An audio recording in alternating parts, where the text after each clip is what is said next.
Hi, അസ്സാം വലൈക്കും. ജുനൈദ് അമ്പലത്താണ്. ഇപ്പം നമ്മൾ സംസാരിക്കാൻ പോകുന്ന വിഷയം, ഞാൻ ഓരോ ദിവസം ഇങ്ങനെ വരുന്നത് ഒരുപാട് ആളുകൾ എന്താണ് പുതിയ അപ്ഡേറ്റുകൾ എന്ന് ചോദിക്കുന്നുണ്ട്. അപ്ഡേറ്റുകൾ പറയാൻ പറ്റുന്ന കാര്യങ്ങളൊക്കെ ഇപ്പോൾ കുറച്ച് കാര്യങ്ങളൊക്കെ ഞാൻ പറഞ്ഞു. അതെന്തുകൊണ്ടാണ്, അപ്പോൾ അതിനെ വിമർശിക്കുന്ന ആളുകളുണ്ട്. അതെന്തുകൊണ്ടാണെന്ന് ഞാൻ പറഞ്ഞിട്ടുണ്ട്. കാരണം 10 വർഷമായിട്ട് ഒരു കുഞ്ഞിനെ നഷ്ടപ്പെട്ടിട്ട് ആ കുഞ്ഞിനെ അന്വേഷിക്കാൻ പോലീസ് ഉറങ്ങുന്നത്. അപ്പോൾ ഒരു നിയമത്തിലും പറഞ്ഞിട്ടില്ല നമുക്ക് അന്വേഷിക്കാൻ പറ്റൂല എന്ന്. ഒരു നിയമത്തിലും പറഞ്ഞില്ല. അവരവരെ വൈക്ക് അന്വേഷിച്ചോട്ടെ. നമ്മളെ കുട്ടീനെ തെരഞ്ഞിട്ട് നമ്മൾ അന്വേഷിക്കുന്നത്. അവരുറങ്ങുമ്പോൾ നമ്മൾ ഉറങ്ങണോ കൂടെ? അത്രമാത്രം. അപ്പോൾ നമ്മൾ കഴിയുന്ന മാതിരിയൊക്കെ ഇറങ്ങുന്നുണ്ട്. പിന്നെ യൂട്യൂബ് എന്ന് പറഞ്ഞാൽ എനിക്ക് തോന്നുന്നത് ഇതൊരു നല്ലൊരു കാര്യമായി എന്ന് തോന്നുന്നത്. അവർ പറഞ്ഞിട്ടാണ് ഞാൻ തുടങ്ങിയത്. എനിക്ക് മുമ്പും വലിയ ആഗ്രഹമോ കാര്യങ്ങളൊന്നും ഇല്ലായിരുന്നു ഇങ്ങനെ യൂട്യൂബ് ചാനൽ തുടങ്ങണമെന്ന്. അപ്പോൾ ഇന്നത്തെ വിഷയം, നമ്മുടെ വിഷയം, ഒരുപാട് ആൾക്കാർ ചോദിച്ചു. രഹസ്യമായിട്ട് എന്നോട് പറഞ്ഞതാണ്, വല്ല മന്ത്രവാദികളുടെ അടുത്തൊക്കെ ഒന്ന് പോയിക്കൂടെ എന്ന്. ഇന്നൊരു സ്ഥലത്തൊരു ക്ഷേത്രം ഉണ്ട്, അവിടെ ഒന്ന് പോയി കഴിഞ്ഞാൽ അങ്ങനെ നടക്കും. ഇന്നൊരു ഉസ്താദ് ഉണ്ട്, അവിടെ പോയാൽ നടക്കും. മറ്റോടത്ത് ചർച്ച് ഉണ്ട്, അവിടെ പോയാൽ നടക്കും. അങ്ങനെ ഒരുപാട് ആൾക്കാർ, കേരളത്തിൽ ഒരുപാട് ആളുകൾ ഇത് കാണുന്നുണ്ട്. അതിൽ ജാതിയോ മതമോ കാര്യങ്ങളൊന്നുമില്ല. അപ്പോൾ അവരെ നല്ല മനസ്സിൽ അവർക്ക് ആ സ്നേഹം കൊണ്ട് ആ കുട്ടീനെ കണ്ടെത്തണം എന്നുള്ള സ്നേഹം കൊണ്ട് പറഞ്ഞായിരിക്കും. അപ്പോൾ അതിനെക്കുറിച്ചിട്ട് ഞാനൊരു വ്യക്തമായൊരു മറുപടി കൊടുത്തിട്ടില്ല. എല്ലാവരോടും ഒക്കെ ഞാൻ പറയാൻ വീഡിയോ ചെയ്യാറുണ്ട്. എല്ലാവർക്കും ഇപ്പോൾ മറുപടി കൊടുക്കാൻ പറ്റില്ല. കമൻറ്റുകളൊക്കെ കാണുന്നുണ്ട്. ഞാനൊക്കെ ഒരു ലൈക്ക് കൊടുക്കും. നല്ല കമൻറ്റുകളും നല്ല സന്തോഷമാണ് കമൻറ്റുകളൊക്കെ കാണുമ്പോൾ. ഇപ്പം ഞാനൊരു വീഡിയോ കണ്ടു. ഒരു വീഡിയോ ലൈഫ് ഓഫ് അംബൂസ് എന്നൊക്കെ പറഞ്ഞിട്ട് എനിക്ക് ഭയങ്കര സന്തോഷമായി. അതിന് മുന്നേ ഒരു വീഡിയോ ആരോ അയച്ചെന്നപ്പോൾ കണ്ടു, ഭയങ്കര സങ്കടം വന്നു. അപ്പോൾ ഇത് കണ്ടപ്പോൾ ഭയങ്കര സന്തോഷമായി. ഈ ഒരു ചേച്ചി പറയുന്നത് കേട്ടപ്പോൾ എനിക്കെന്താണോ പറയാനുള്ളത് ആ കാര്യങ്ങളാണ് ആ ചേച്ചി പറയുന്നത്. ഭയങ്കര സന്തോഷമായി. പിന്നെ ഒരാൾ വന്നിട്ട് പറഞ്ഞു, ജുനൈദ് ഇപ്പോൾ ഒരു യൂട്യൂബ് തുടങ്ങിയിട്ടുണ്ട്. അയാൾ ഇപ്പോൾ ഞാൻ കണ്ടിട്ടുള്ളൊരു വീഡിയോ, ഞങ്ങളുടെ പേര് പറയണില്ല, ഒരു യൂട്യൂബ് തുടങ്ങിയിട്ടുണ്ട്. ജുനൈദ് എന്ത് ഉദ്ദേശമാണെന്നൊക്കെ. എന്തോ ഉദ്ദേശം ആയിക്കോട്ടെ ചങ്ങായി, ഇനി കുറച്ച് പൈസ ഉണ്ടാക്കാൻ തന്നെ വിചാരിച്ചു. എൻ്റെ പണി നോക്ക്.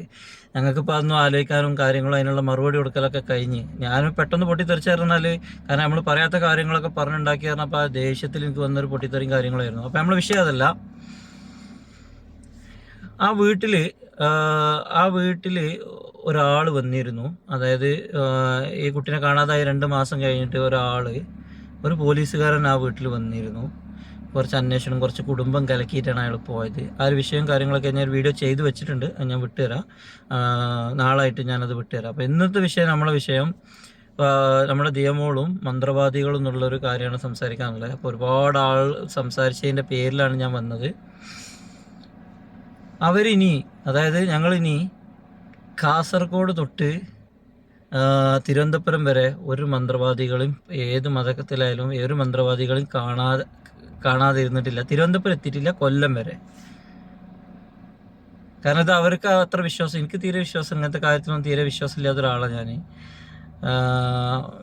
പക്ഷെ അവരൊരു അമ്മയാണ്. അപ്പോൾ അവരോട് ഒരു സ്ത്രീ ഒന്നുകൊണ്ട് പറയും ചിലപ്പോൾ, അല്ലെങ്കിൽ വേറൊരാൾ വന്നിട്ട് പറയും, നിങ്ങൾ ഇങ്ങനെ ഒന്ന് പോയി നോക്കൂ, അവിടെ അത് കണ്ടെത്തിയിട്ടുണ്ട്, ഇത് കണ്ടെത്തിയിട്ടുണ്ട് എന്നൊക്കെ പറയുമ്പോൾ അവരൊരു പാവല്ലേ, അവരുടെ മനസ്സിലുണ്ടാവും, അയ്യോ ഇനിയിപ്പോൾ അങ്ങനെ ഒന്ന് പോയി നോക്കാന്ന് പറഞ്ഞിട്ട് ചിലപ്പോൾ പോയതായിരിക്കും. പഠിച്ചവനാണ് വലുത്. പക്ഷെ ഇങ്ങനെയൊക്കെ കേൾക്കുമ്പോൾ ചിലപ്പോൾ സ്വാഭാവികമായിട്ട് പോകൂലേ. നമ്മളെ കുട്ടികളെ നഷ്ടപ്പെട്ടണേ, എങ്ങനെയെങ്കിലും എൻ്റെ കുട്ടീനെ കിട്ടണേ, ആ കുട്ടി ഇപ്പോൾ എവിടെയാണ്, വല്ല ഭിക്ഷാടന മാഫിയ എൻ്റെ കയ്യിലുണ്ടോ, പിന്നെ എൻ്റെ കുട്ടി ഭക്ഷണം കഴിച്ചിട്ടുണ്ടാവോ, ഉറങ്ങിയിട്ടുണ്ടാവോ, എന്തെല്ലാം ചിന്തകളായിരിക്കും ഒരു അമ്മേൻ്റെ മനസ്സിലുണ്ടാവുക. അപ്പോൾ ഏതൊരു അമ്മയും ചിലപ്പോൾ ഒരു പക്ഷേ പോയി കാണും. അപ്പോൾ അവർ കണക്കെടുത്ത് കഴിഞ്ഞാൽ, അതായത് എത്ര ആളെടുത്ത് പോയി കണക്ക് പറഞ്ഞു കഴിഞ്ഞാൽ ഒരു പക്ഷേ നിങ്ങൾ നെട്ടും. കാരണം 100-ലധികം ആളുകളടുത്ത് പോയിട്ടുണ്ട്. പിന്നെ എന്നെ അതുപോലെ തന്നെ കുറച്ച് ആളുകൾ വിളിക്കുമ്പോൾ, ഞാനത് എപ്പോഴും പറയണം വിചാരിച്ചാൽ, കുറച്ച് ആളുകൾ വിളിക്കുമ്പോൾ പറയും, ഈ കുട്ടിയുടെ ഉപ്പ, അതായത് അച്ഛന് വലിയൊരു താല്പര്യമില്ലാത്ത പോലെയാണല്ലോ സംസാരിക്കുന്നതെന്നൊക്കെ പറയും. അതെന്താ സംഭവം ചോദിച്ചാൽ, അയാൾ മാനസികമായിട്ട് 10 വർഷമായിട്ടും മാനസികമായിട്ട് തകർന്നു നിൽക്കുന്ന ഒരാളാണ്. അതെങ്ങനെ എനിക്ക് അയാളെ അടുത്തറിയാം, അതുകൊണ്ടാണ് ഞാൻ പറയുന്നത്. അയാൾക്ക് ഈ കുട്ടീനെ ഭയങ്കര ജീവനായിരുന്നു അത്ര. ഈ കുട്ടി ജനിച്ചതിന് ശേഷം ഈ കുട്ടീനെ കളിപ്പിക്കൽ, നിങ്ങൾക്ക് അറിയാം, ഒരു 1.5 വയസ്സ് എന്നൊക്കെ പറയുമ്പോൾ, എനിക്കറിയുന്ന, ഞാനൊരു അച്ഛനാണ്, ഞാൻ വീണ്ടും റിപ്പീറ്റ് ചെയ്യില്ല, ഞാൻ പറയാം നിങ്ങൾക്ക് മനസ്സിലാക്കാൻ വേണ്ടി. അപ്പോൾ ഒരു 1.5 വയസ്സെന്നൊക്കെ പറയുമ്പോൾ ആ കുട്ടീനെ അയാൾ സ്നേഹിച്ചങ്ങ് തുടങ്ങുന്നുള്ളൂ. ഒരു പെൺകുട്ടിയായിട്ട് ഉണ്ടായത്, ആ കുട്ടീനെ, പെൺകുട്ടികളോട് നമുക്കൊരു പ്രത്യേക ഇഷ്ടമായിരിക്കുമല്ലോ. അപ്പോൾ അങ്ങനെ ആ കുട്ടീനെ അങ്ങോട്ട് സ്നേഹിച്ച് തുടങ്ങുന്നുള്ളൂ അയാൾ. അപ്പോൾ അവിടുന്ന് കാക്ക കുത്തി കൊണ്ടുപോകണ പോലെ ആ കുട്ടീനെ കൊണ്ടുപോയ ഒരു കുളിച്ച് വന്നപ്പോഴത്തേനും ആ കുട്ടി ഇല്ലാതായ ഒരാളുടെ ഒരു അച്ഛൻ്റെ ഒരു വേദന ഒന്ന് ആലോചിച്ച് നോക്കി. അയാൾക്ക് എത്ര കാലം കഴിഞ്ഞാലും അത് മനസ്സിൽ നിന്ന് പോകില്ല. അയാൾ തകർന്നിരിക്കുക, അയാൾ മാനസികമായിട്ട്. അയാൾ എന്നോട് മിഞ്ഞാന്ന് വിളിച്ചപ്പോൾ ഞാൻ അങ്ങനെ പറഞ്ഞു, അയാൾ എന്നെ വിളിച്ചിട്ട് പറഞ്ഞു കമ്പനിയിലൊക്കെ കാണുമ്പോൾ അയാൾക്ക് ഭയങ്കര വിഷമമുണ്ട് കേട്ടോ പറഞ്ഞു. എല്ലാവരും അല്ല, എല്ലാവരും ഒരുപാട് സഹായങ്ങളും കാര്യങ്ങളൊക്കെ ചെയ്യുന്നുണ്ട്. 1-2 വ്യക്തികൾ മാത്രം അച്ഛനെ കൊന്നു അങ്ങനെയൊക്കെ ഞാൻ പറഞ്ഞില്ലേ, അതേ സാധനം പുള്ളി എന്നോട് പറഞ്ഞിരുന്നു. അങ്ങനെ ഉണ്ട്, അത് കാണുമ്പോൾ എനിക്ക് നല്ല വിഷമമുണ്ട് കേട്ടോ എന്നൊക്കെ പുള്ളി എന്നോട് പറഞ്ഞിരുന്നു. അപ്പോൾ അതൊക്കെ ശ്രദ്ധിക്കുക എല്ലാവരും, നമ്മളൊറ്റക്കെട്ടായിട്ട് മുന്നോട്ട് പോവുക.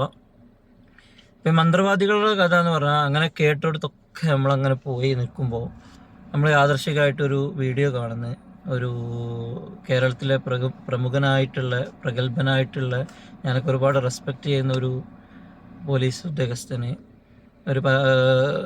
കുറച്ച് കാര്യങ്ങൾ സംസാരിക്കുന്ന ഒരു വീഡിയോ ഉണ്ടായിരുന്നു. അപ്പം അതിലുണ്ട് അവർ കേസ് തെളിയിച്ചതും മറ്റുള്ള ദിവസം ഇങ്ങനെയൊക്കെ ഒരു ആളടുത്ത് പോയി ഒരു മന്ത്രവാദിൻ്റെ അടുത്ത് പോയ കഥകളൊക്കെ പറഞ്ഞിട്ട് ഇങ്ങനെ ഉണ്ടായിരുന്നു. അപ്പോൾ നമുക്കൊരു ആകാംക്ഷ കാര്യങ്ങളൊക്കെ അങ്ങനെ പിന്നെ പുള്ളിനെ കുറിച്ചും കാര്യങ്ങളൊക്കെ അന്വേഷിക്കാൻ തുടങ്ങി. എല്ലായിടത്തും പിന്നെ പോയി ഓരോ സ്ഥലത്ത് പോകുമ്പോഴും നിങ്ങൾ വിചാരിക്കും ഇപ്പോൾ പല ആളുകളുണ്ട് സഹായിച്ചിട്ടുണ്ട്, കാര്യങ്ങളൊക്കെ ഉണ്ട്. ഇപ്പോൾ ലാസ്റ്റ് പോയ ആള് ഫീസ് എത്ര മേടിച്ചറിയോ? 10,000 രൂപ മേടിച്ചേ. 10,000 രൂപ. അപ്പം ഈ 100-150 ആളെ എടുത്ത് പോയിട്ട് അതിൽ 1-2 ആളുകൾ അത് നമ്മളവിടെ നോട്ട് ചെയ്ത് പലപ്പോഴും വെച്ചിട്ടുണ്ട് കേട്ടോ. അത് നമ്മൾ അന്വേഷിച്ചെത്തിയ കുറച്ച് കാര്യങ്ങളും അതും ഒക്കെ ആയിട്ട് ഭയങ്കരമായിട്ടൊരു സാമ്യത തോന്നിയോണ്ട് ജസ്റ്റ് അതങ്ങോട്ട് മാത്രം മാറ്റി വെച്ച് ബാക്കിയൊക്കെ അങ്ങനെ ഇട്ടു. ഞാനത് അറിയിക്കണേ, ഇത്രയും കഴിവും കാര്യങ്ങളും ആരെയും ആക്ഷേപിക്കാനോ മറ്റുള്ളവരെല്ലാം പറഞ്ഞത് കേട്ടോ. കുറേ ആളുകളുണ്ട് ഇങ്ങനെയൊക്കെ പറയുന്ന ആളുകളുണ്ട്. അപ്പോൾ നമ്മളൊരു കൗതുകത്തിന് ചെയ്തതാണ്. 100 ആളാണ്, 100-ലധികം, 100-150 അടുത്തൊക്കെ വരും, എണ്ണീട്ടില്ല ശരിക്ക്. അത്ര ആളുകളടുത്ത് നമ്മൾ പോയിട്ടുണ്ട് ഇത്രയും വർഷത്തിൻ്റെ ഇടയ്ക്ക്. അപ്പോൾ എന്നോട് ഇങ്ങനെ പോണം എന്ന് പറയുന്ന ആളുകളോട് എനിക്ക് പറയാനുള്ളത് ഇതാണ്. അപ്പോൾ നിങ്ങൾ പ്രാർത്ഥിക്കുക, എല്ലാവരും പ്രാർത്ഥിക്കുക. നിങ്ങൾ ഇതിൻ്റെ ഇടയിൽ കമൻ്റ് ഇട്ട് ഇപ്പം ഞാൻ അങ്ങനെ നോട്ടിഫിക്കേഷൻ വന്നു 3 യാസീൻ ഓതി എന്നൊക്കെ പറഞ്ഞു. അങ്ങനെയൊക്കെ തന്നെ നമ്മൾ പ്രാർത്ഥിക്കുക, നന്നായി പ്രാർത്ഥിക്കുക, നമ്മളാ കുട്ടീനെ തിരിച്ച് കണ്ടെത്തും. പിന്നെ കുറേ ആളുകൾ എന്നോട് പറഞ്ഞു, ബ്രോ ഒന്ന് വാ, നാട്ടിലേക്ക് വാ ബ്രോ, അങ്ങനെ വടന്ന് പറയല്ലേ ഉള്ളൂ, ഇങ്ങോട്ട് വാ. എനിക്ക് നല്ല ധൈര്യമുണ്ട്, നാട്ടിൽ വരാനും ധൈര്യമുണ്ട്, ഇത് അന്വേഷിച്ച് മുന്നോട്ട് പോകാനും സ്റ്റേഷനിൽ പോകാനും അവരെ ഒന്ന് ഉണർത്താനും കോടതിയിൽ പോകാനും എല്ലാത്തിനും എനിക്ക് ധൈര്യമുണ്ട്, സമയമുണ്ട്. നാട്ടിൽ വന്നാൽ എല്ലാം ഓക്കെയാണ്. പക്ഷേ നമുക്കോരോ സാഹചര്യങ്ങളും കാര്യങ്ങളൊക്കെ ഉണ്ടാവില്ല, എല്ലാവർക്കും പ്രാരാബ്ദങ്ങളും കാര്യങ്ങളൊക്കെ ഉണ്ടാവും. എനിക്ക് കുറച്ച് ലോണ് EMI ഒക്കെ കാര്യങ്ങളൊക്കെ ഉണ്ട്. ചെറിയ ലോണൊന്നല്ല, വലിയ ലോണാണ് വീടിൻ്റെ. അപ്പോൾ അത് മാത്രം, ആ ഒരു തടസ്സം മാത്രമേ എൻ്റെ മുന്നിലുള്ളൂ. അതുകൊണ്ട് മാത്രമാണ് അത്. ഒരുപാട് ആൾ ചോദിച്ചോണ്ടോ ടൈം പറഞ്ഞത്, ബ്രോ എന്താ അവിടെ നിന്ന് സംസാരിക്കേണ്ടി എന്നൊക്കെ പറഞ്ഞ് അങ്ങനെ സംസാരിച്ചുകൊണ്ടാണ് ഞാൻ പറയുന്നത്. അങ്ങനെ ഒരുപാട് ലോണും കാര്യങ്ങളൊക്കെ ഉള്ളതുകൊണ്ടാണ് ഞാൻ വരാത്തത് നാട്ടിലിപ്പോൾ തൽക്കാലം. അല്ലെങ്കിൽ ഞാൻ നിങ്ങളെങ്ങാട്ടും മുന്നേ നിങ്ങൾ ഈ കമൻ്റ് അവിടെ ഇടുമ്പോഴേക്കും ഞാൻ നാട്ടിലടത്തിയിരുന്നു. പിന്നെ ചിലർ പറയുന്നത് ഞാൻ നേരത്തെ പറഞ്ഞ പയ്യൻ പറഞ്ഞു വീഡിയോയിൽ പറയുന്നുണ്ട്, ഒരു പബ്ലിക് പ്ലാറ്റ്ഫോമിൻ്റെ മുന്നിൽ ഇങ്ങനെ ഒരാളെ അപകീർത്തിപ്പെടുത്തിയ. ബ്രോ ആ വീഡിയോയിൽ ഞാൻ പറയുന്നത് ശ്രദ്ധിച്ച് കേൾക്കുക. ആ വീഡിയോയിൽ ഞാൻ എവിടെയെങ്കിലും അവർ മോശമാണെന്ന് ഞാൻ പറയുന്നില്ല. ഞാൻ പറയുന്നത് എന്താ, അവർ 99% അവരായിരിക്കുമല്ലോ എടുത്തത്. അവരെ നാട്ടിൽ അന്വേഷിച്ചപ്പോൾ നല്ല സ്ത്രീയാണെന്നാണ് കേട്ടത്. ഞാൻ ഇങ്ങനെയൊക്കെ പറയുന്നുണ്ട് ആ വീഡിയോയിൽ. അത് നിങ്ങളൊന്ന് ശരിക്കും കേട്ടിട്ടൊരു വീഡിയോ ചെയ്യണം ബ്രോ, ഓക്കെ? അപ്പോൾ അവർ നല്ല സ്ത്രീയാണ് ഇതൊക്കെ. അപ്പോൾ ഇങ്ങനെ ഈ നായ പോയ സ്ഥിതിക്കും പിന്നെ അവർ ഈ വീട്ടിൽ വരാത്ത സ്ഥിതിക്കും അങ്ങനെയുള്ള ഒരു കാര്യത്തിൽ ഒന്ന് അന്വേഷിക്കുക എന്ന് ഞാൻ പറഞ്ഞിട്ടുള്ളൂ. നിങ്ങൾ വിചാരിക്കും ഇങ്ങനെയൊക്കെ ചില ആളുകളും പറഞ്ഞു ഇങ്ങനെയൊക്കെ ഇങ്ങനെ വായ തോന്നിയൊക്കെ വിളിച്ച് പറഞ്ഞാലും പ്രശ്നമാണ്. 10 വർഷം ഉറങ്ങുന്ന പോലീസ്, നിങ്ങൾ പറയുന്നുണ്ട് പോലീസ് അന്വേഷിക്കട്ടെ. ഇത്ര കാലം നമ്മൾ പുറത്ത് വരാഞ്ഞത് ഒറ്റ കാരണം അവരുടെ അന്വേഷണമായിട്ട് അവർക്കൊരു ബുദ്ധിമുട്ടോ കാര്യങ്ങളോ ഉണ്ടാവരുത് എന്ന് മാത്രം വിചാരിച്ചിട്ടാണ് ഇതുവരെ വരാഞ്ഞത്. ഇത് ഞാൻ പറയുന്ന കാര്യങ്ങൾ ഞാൻ അന്വേഷിച്ച കാര്യങ്ങളാണ് ഞാൻ പറയുന്നത്, അല്ലാതെ അവരുടെ അന്വേഷണം അതിൽ FIR എൻ്റെ അടുത്തുണ്ട്, FIR കോപ്പി. അതിലൊന്നും ഇങ്ങനത്തെ കാര്യങ്ങളോ അടുത്ത കാര്യങ്ങളോ ഞാൻ വിളിച്ച് പറയുന്നില്ല. ഇന്നലെ വേറൊരു സംഭവം ഉണ്ടായിന്, നമ്മൾ അന്വേഷണമായിട്ട് ബന്ധപ്പെട്ട കാര്യങ്ങൾ. അത് ഞാൻ പറഞ്ഞിട്ടൊരു വീഡിയോ, അത് ഞാൻ എൻ്റെ വീഡിയോയിൽ ഞാൻ പറഞ്ഞിരുന്നു. അപ്പോൾ എനിക്ക് ഈ കട്ടിങ്, എഡിറ്റിങ് കാര്യങ്ങൾ അങ്ങനത്തെ പരിപാടികളൊന്നും താല്പര്യം. ഞാൻ ഇങ്ങനെ പറയുന്നത് അതിൽ ചിലപ്പം പോരായ്മകൾ ഉണ്ടാവാം, എന്തെങ്കിലും വാക്ക് പിഴവുകൾ ഉണ്ടാവാം. ഞാനൊന്നും കട്ട് ചെയ്യാനൊന്നും ഇതിനൊന്നും പോകില്ല. അപ്പോൾ നിങ്ങൾ ക്ഷമിക്കുക. ഓക്കെ. പിന്നെ യൂട്യൂബ് ചാനൽ തുടങ്ങിയതിനെ കുറിച്ചും വിമർശിച്ചിട്ടുണ്ട്. എനിക്ക് വന്ന വോയിസുകളോട്ടൊക്കെ ഞാൻ കാണിച്ചു തരാം.